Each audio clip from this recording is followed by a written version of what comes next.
예비 한국어 선생님들 안녕하세요. 오늘은 제2교시 문항 중에 가장 배점이 높은 교환 작성 내용을 다뤄보도록 하겠습니다. 수업 시작하겠습니다. 한국어 교육 현장에서의 문법 수업은 대부분 PPP 모형을 따라가고 있습니다. 그래서 3단계죠. 그런데 일반적인 그 50분의 수업은 앞부분에 도입, 그리고 마지막 부분에 마무리가 붙어서 모두 총 5단계의 틀을 유지하고 있습니다. 자, 그럼 먼저 도입 부분을 보도록 하겠습니다. 도입은 학습자의 흥미를 유발하고 목표 문법을 자연스럽게 노출하는 단계입니다. 그래서 오늘의 배울 문법, 주제와 연관해서 어떤 영상을 보여준다거나 대화를 시작하는 것이죠. 두 번째 단계가 제시 단계입니다. 교사가 많은 역할을 하는 그런 단계라고 할 수가 있는데요. 먼저 제시는 문법의 의미, 그리고 형태, 문법적인 제약 이런 것을 설명하는 그런 단계입니다. 이때 판서를 하게 되죠. 오늘은 무엇을 배우고 학습 목표는 무엇이며 이런 것을 판서하거나 아니면 카드로 보여주거나 요즘에는 이렇게 컴퓨터를 이용해서 PPT를 보여주거나 하는 단계가 되겠습니다. 세 번째는 연습 단계입니다. 이제는 학습자의 역할이 마구 드러나는 그런 시간이죠. 그래서 알려준 그 문법의 내용을 토대로 그것을 익히는 그런 단계가 되겠습니다. 내면화하는 단계죠. 먼저 통제적인 연습이 있습니다.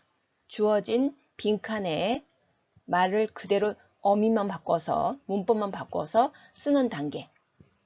그리고 뒤에 단어를 주면 뒤에 어미만 바꾸는 단계라고 해서 기계적인 연습 단계가 바로 통제 연습 단계입니다.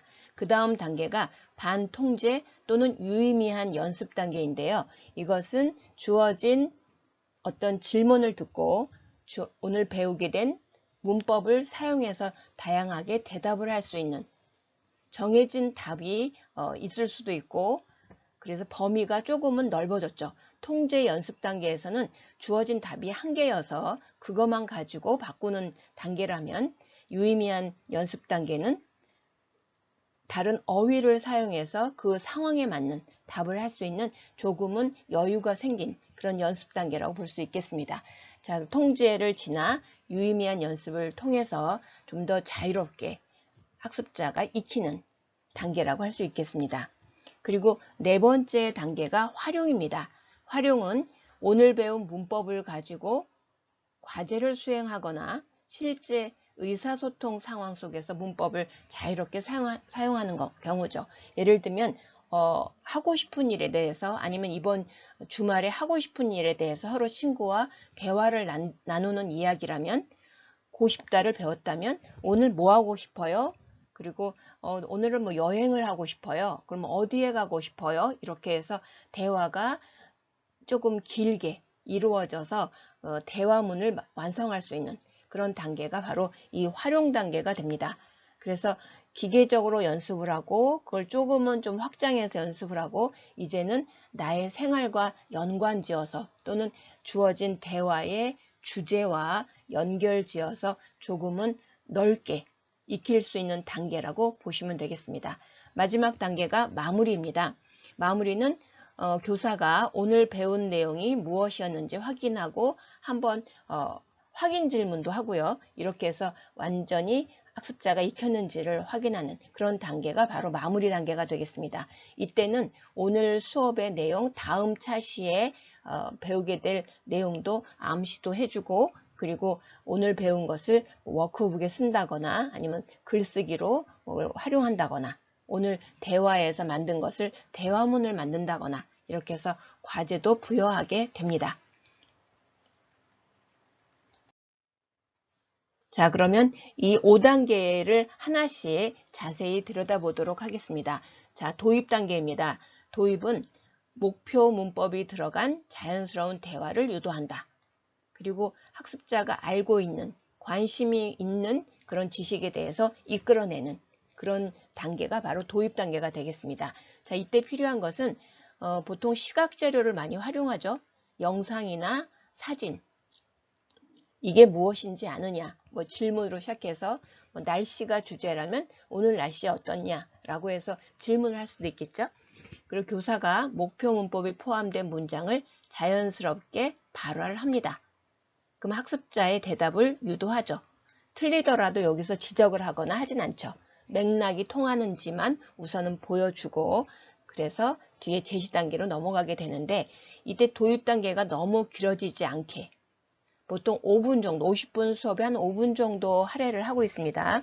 그래서 너무 길어지지 않게 하고 뒤쪽 연습이나 활용 단계 시간을 잘 이렇게 살릴 수 있도록 준비를 해야 될 것입니다.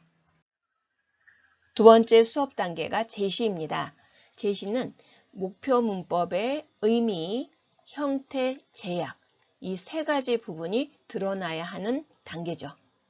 그래서 여러분이 시험을 보실 때 판서할 수 있는 칠판에 쓸 법한 그런 내용을 정리해서 여러분이 제시해 주셔야 합니다.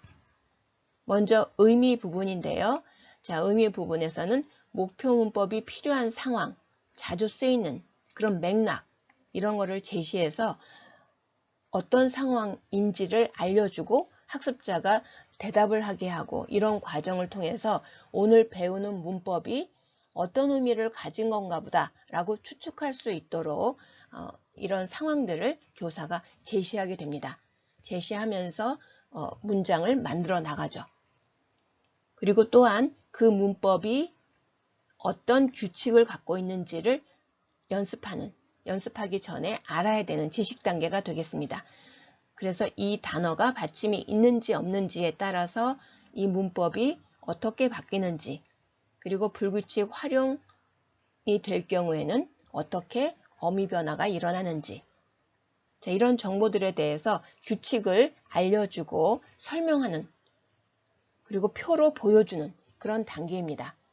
더 나아가서 이렇게만 이런 의미를 가진 이런 규칙을 갖고 있는 문법 항목이지만 어떤 때는 못 쓰이는지 잘 쓰이는지 이런 것을 설명하는 문법 제약 단계가 있습니다.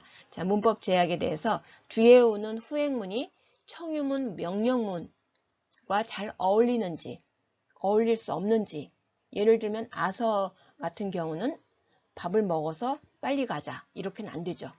그래서 이때는 아서어서의 어떤 문형 제약이 올 수 있습니다.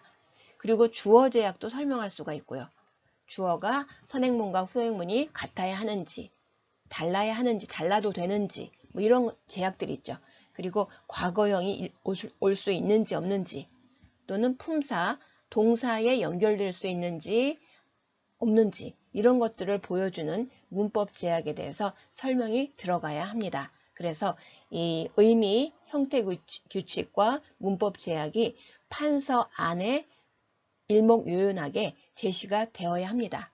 그래서 이 판서 내용을 어떤 것을 쓸 것인지를 여러분이 준비를 했다가 시험 볼 때 그것을 이렇게 표로 작성을 해주시면 훨씬 더 명료하게 여러분의 알고 있는 지식을 보여줄 수 있을 거라고 생각합니다. 자, 그 다음 세 번째 단계가 연습 단계죠. 오늘 배우게 된 제시에서 나타난 목표 문법을 학습자가 익히는 그런 단계죠. 그래서 따라 읽히고 문장을 주고 그 전형적인 문장을 주고 따라 읽히거나 아니면 동사만 바꿔서 어미 변화를 일으키거나 아니면 대화상에 답을 빈칸을 주어서 채우게 한다거나 그리고 문장 두 개를 결합할 수 있는 연결어미를 배우는 상황이라면 문장 두 개를 주고 한 문장으로 만들어 보게 하거나 이런 것이죠. 이런 거는 정해져 있어서 정답이 하나로 규결됩니다.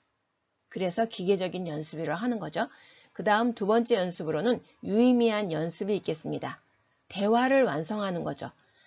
A와 B가 대화하는 과정 속에서 어떤 내용으로 대답을 해야 되는지를 학습자가 문법도 생각하고 어휘도 넣어서 만들어냅니다. 또는 그림이 힌트가 돼서 주어지면 그림을 보고 문장을 만드는 그래서 기계적인 연습보다는 조금 더 학습자가 좀 생각하고 연결해야 되는 그런 연습 단계의 문제들이 여기서 주어지게 됩니다. 교환을 쓰실 때는 이때 활동지가 들어가게 되겠죠. 자, 네 번째 단계가 활용입니다. 수업 시간 중에 3분의 1 정도는 이 활용 단계에 배정이 되는데요. 자, 활용 단계에서는 의사소통 중심 과제, 문법 공부가 아니고 이제는 배운 문법을 가지고 정확성을 요하는 것이 아니라 이거를 가지고 어떤 상황에 잘 사용하는지 유창함을 좀 추구하는 그런 단계가 바로 활용 단계라고 할 수 있겠습니다.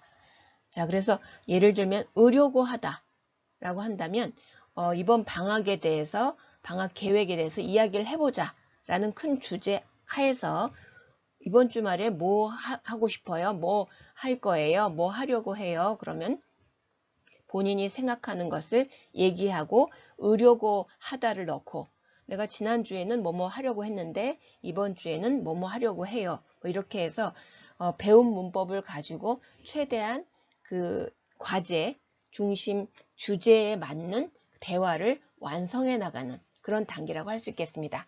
자, 그리고 마지막 단계가 마무리 단계입니다. 오늘 배운 문법 확실하게 알고 있는지 뭐 OX 퀴즈를 할 수도 있고 간단하게 교사가 질문을 해서 확인하는 단계가 되겠습니다. 그리고 더 나아가서 오늘 활용해서 만들어진 대화를 한번 써보거나 실제 해보는 과제 부여 시간이 되겠습니다. 자, 이렇게 수업 운영 5단계를 살펴보았습니다. 50분 1차 시 수업 동안 5단계의 시간 안배 또 잘 생각하시고요. 그리고 어떤 내용을 단계별로 넣어야 할지 이런 것도 고민하시고 그리고 그때그때 사용되는 교구, 뭐 시각자료랄까 그림자료 또는 어떤 어휘 카드 이런 교구들도 그 단계별로 필요한 것들을 잘 활용하셔야 될 것입니다. 그래서 전체 수업의 교환을 쓰실 때는 이 단계들이 다 드러나야겠죠. 그래서 여러분이 시강을 하거나 아니면 수업을 준비하실 때 이 교환을 세밀하게 잘 써두시면 훨씬 더 수업을 운영하실 때 편할 거라고 생각됩니다. 자, 오늘은 여기까지 수업을 마치고요. 다음 시간에는 여러분이 이번 그 교육능력 검정시험에 쓰게 되는 그 교환 작성, 그것은 제시 단계와 연습 단계만 작성하게 되어 있습니다. 20분 동안요. 그래서 그 쓰는 내용은 어떤 내용이 들어가야 되는지 이런 부분을 살펴보도록 하겠습니다. 자, 오늘도 여러분의 꿈을 응원합니다. 감사합니다.